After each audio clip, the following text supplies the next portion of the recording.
Welcome back to the Wandering Star Farmhouse. My name is Jeanette and I'm so happy you're here today. Today is Thursday, August 15th, and I've got 3 projects planned for today. I'm gonna jar up that sauce that I started 2 days ago, the tomato sauce. I'm going to be making some turkey broth and canning that, and then I wanna make some hot sauce. Last night we had kind of a special dinner, a back to school feast that we like to do with our kids each year. And we roasted our last turkey that we had raised last year. And we had some corn on the cob that was from our garden. It was delicious. And we had that peach cobbler for dessert. So it was a great night. But now I have the bones from the turkey. This isn't quite all the bones. There's still some meat on the legs and stuff, but this is the back and everything. So I'm gonna make turkey stock or turkey broth out of this and can that up today. So I'm gonna start by just covering the bones with water.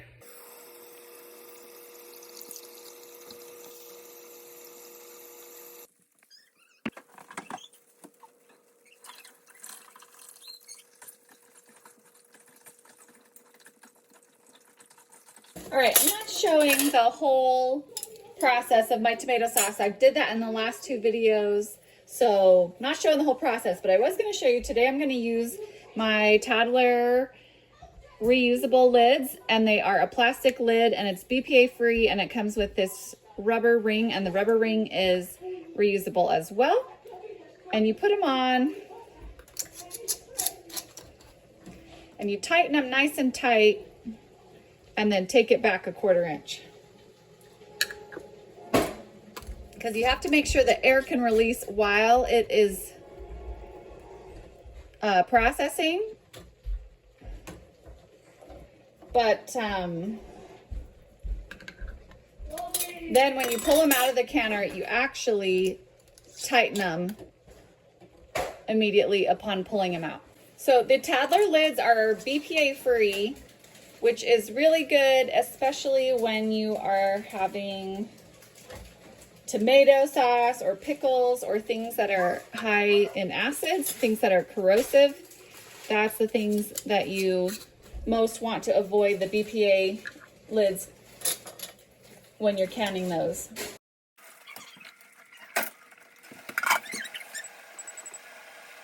It's a happy day today. I went out to the garage to get my pressure canner, and look what I found inside. It's my missing jar lifters. Jeremy bought these for me new this season because my old ones were broken. I lost part of that. They're coming off. Jeremy got these nice ones for me. Good thing I finally decided to do some pressure canning, because I had been using them earlier in the season when I was pressure canning all the green beans. All right, it is the end of the day. It is late. I got the tomato sauce done, and I didn't record it, but like I said, what you do is when they come out, you crank it tight again while they're cooling down, and that helps them to seal because it with the rubber ring. Okay, so I forgot to record what I was doing, but what I did was boil down those turkey bones, and then use a strainer to get the broth into the jars. And then I am adding a 1/2 teaspoon of salt to each of the jars. I'm gonna wipe my rims and try and make sure they are don't have particularly any fat on them, any grease that would prevent the seal from sealing.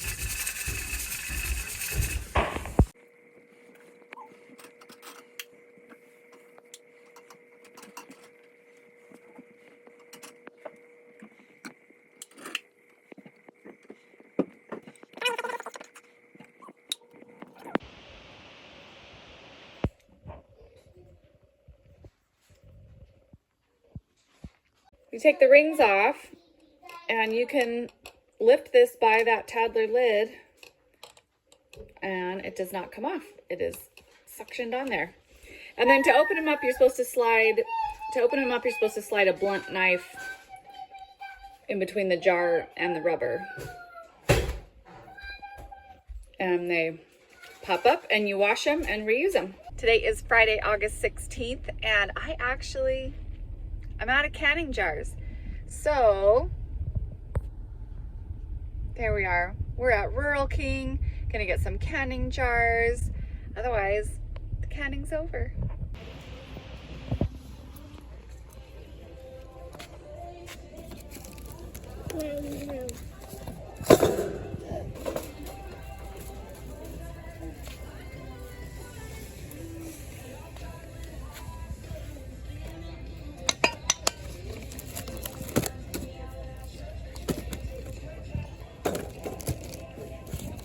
I'm gonna get to my preserving project of the day and start the hot sauce I talked about yesterday. I've got a bowl.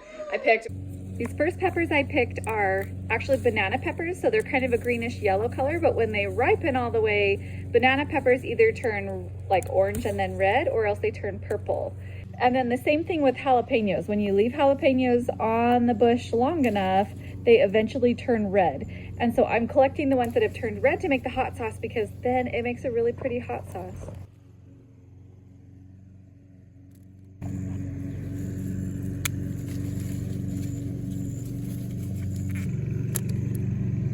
Mostly some red jalapenos, but then I also have some red and orange banana peppers too that I was thinking I would add to the sauce to make it a little less spicy. My husband likes it super hot, and some of the rest of us might like something spicy but not burning our faces off, so that's my plan.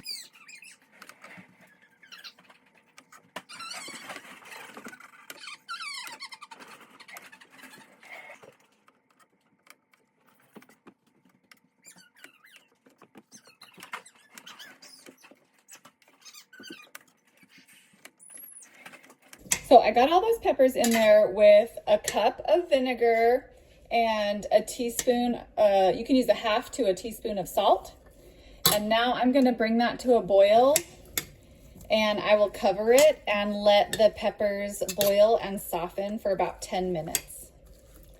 And I went ahead and I took most of the seeds out of the sweet peppers because they don't add anything in terms of flavor. The seeds of the jalapenos will be spicy and add to the spiciness of it. But I didn't want the final sauce to be too seedy, because I actually like to leave the seeds in. I don't strain it. I like the look of it with the seeds in it. It looks really pretty.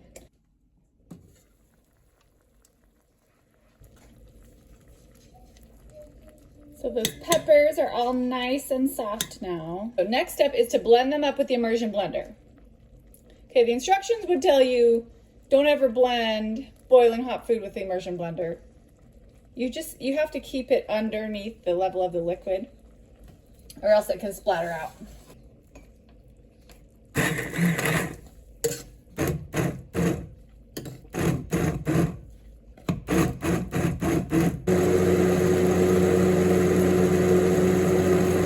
These are the bottles I'm going to use. They are from IKEA. Corkin. It's the same bottles I used to do my homemade vanilla. They're really cute. So I need a funnel.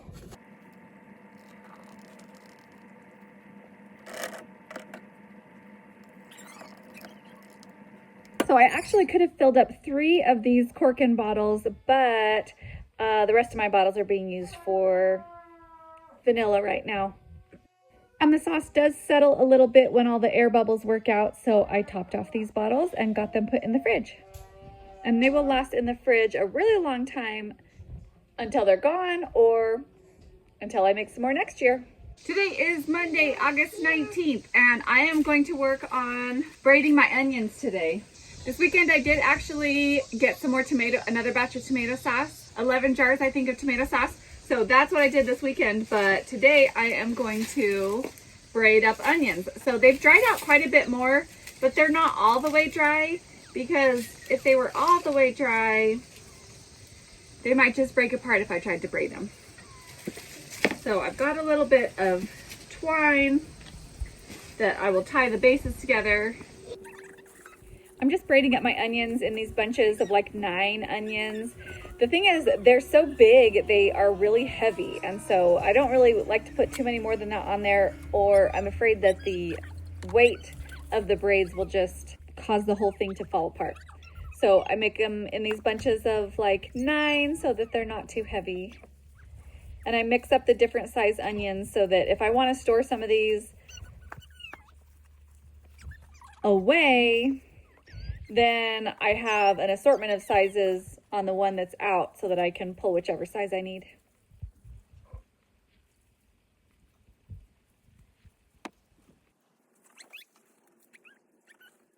I went ahead and took the rest of the small onions and the ones that didn't have long stems and chopped off any of the extra greens that there were and put them in a basket to take inside as well. So got a bunch of onions to use. They look great. I'm going to start using some of these onions probably tomorrow to start making some salsa.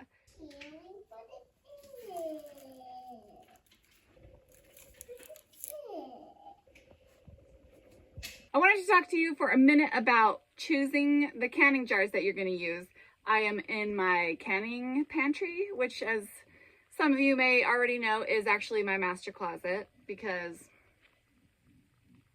I like having lots of food, and this is where there's space for it. So I bought regular mouth and wide mouth jars, and there's kind of just a few little pointers that I would give you about choosing when to use each kind of jar. So my mother-in-law was actually the first one that taught me about this. So you'll see that the regular mouth have a little bit of a shoulder here, and the wide mouth are straight sides. And so then the lids are 2 different sizes. So I know as somebody who chooses all wide mouth jars because she likes to be able to fit her hand in the jar and she can't fit her hand in regular mouth jars. But one benefit to the regular mouth jars, because of this shoulder here, is that they sometimes will kind of act as a little brace to hold the food down under the liquid. So that's what my mother-in-law taught me, that she liked the shoulder for keeping things under the level of the liquid. So there's a number of places where I do that. So I will do that sometimes with the peaches. You can see here with the pickles that this shoulder helps keep the pickles down under the brine level. Same thing with the green beans. The shoulder helps keep the green beans down under the level of the liquid. And then I generally will use regular mouth lids or regular mouth jars when I'm doing broth and sauce. One circumstance where I specifically like to use wide mouth jars is when when it's something that's stickier that I'm going to be like scraping out with a knife or a spatula. It's better for applesauce to be in the wide mouth jars than these narrow mouth jars, just because, you know, my kids are kind of lazy about scraping out the last of it, and then it gets wasted, and that bothers me. So same thing with jelly. I definitely much prefer jam jars and jelly jars that are straight-sided so that we can scrape them out easier. And there's all the different sizes of jam jars. I don't typically like to use jars this small for my jam for my family because they go through it super quickly because there's 8 of us. So these, when I have them this size particularly, these are the size that I would give away for like gifts or something. But and I have used them all up this spring because I have done a bunch of jam canning. But ordinarily, I wouldn't actually prefer to have our jam in here. It's, you know, you use twice as many lids with this size jar and that kind of thing. These ones are obviously the pint jar, which is 2 cups. This is another one that I'm pretty sure this is pint size, but it's like it's just a different version. It's more like the wide mouth quart jars. This size is half pint. This is actually 3/4 pint. It sometimes has like a picture of asparagus on it in the package. Then this size is actually the 1/4 pint. And really all that I do this small, I don't do jam or anything this small. The thing that I usually do these is pesto that I freeze in the freezer. I hope that was a little bit helpful or interesting in terms of choosing canning jars. See you on the next video.